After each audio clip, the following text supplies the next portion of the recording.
Cambridge, Massachusetts. Carly Phillips is from the Union of Concerned Scientists. Carly, thank you for your time. First of all, it's hard to imagine how widespread these fires are, but can you give an estimate of how much carbon has been released into the atmosphere by the burning of these forests? Yeah, the best estimates that we have right now are that around 100 million metric tons of CO2 have been released, which is about equivalent to what Belgium releases annually. So in context, how huge is that compared to, say, other forest fires that we see quite often where forests burn and presumably carbon is released?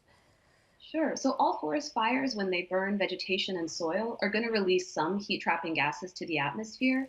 But what makes the fires that are in Siberia and Alaska different is that they're burning not only just vegetation, trees, and shrubs, but also they're burning into the soil, which stores a much greater amount of carbon than soils in other regions of the world, which is increasing the amount of heat trapping gases that they release. Is that unusual that the fires burn into the soil? Do we not see that in other fires?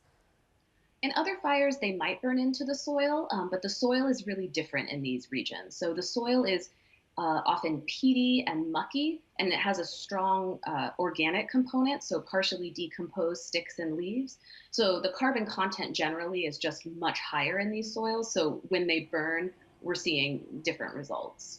So if we're seeing a lot of carbon being released into the atmosphere, more than usual, can we estimate what effect it's going to have on climate change? Sure, we can't estimate the exact effect that it will have, but we know that increasing the concentration of heat trapping gases in the atmosphere is going to continue to warm our climate. And so we know that this contribution from these fires is just going to further that trend. Is there a way to reverse or counter what we're seeing? There are ways to counter it, I think is the best way to say it. What we can do is we can reduce our overall carbon emissions, reduce our reliance on fossil fuels. When it comes to these fires in particular, we can put more resources towards fighting them so we can keep that carbon in the ground. And we're also able, with the political will to do so, to start drawing carbon directly out of the atmosphere and sequestering it and storing it back in the biosphere. All right, Carly Phillips from the Union of Concerned Scientists, thank you very much for that assessment. Thank you. More than 600 people have been arrested in Moscow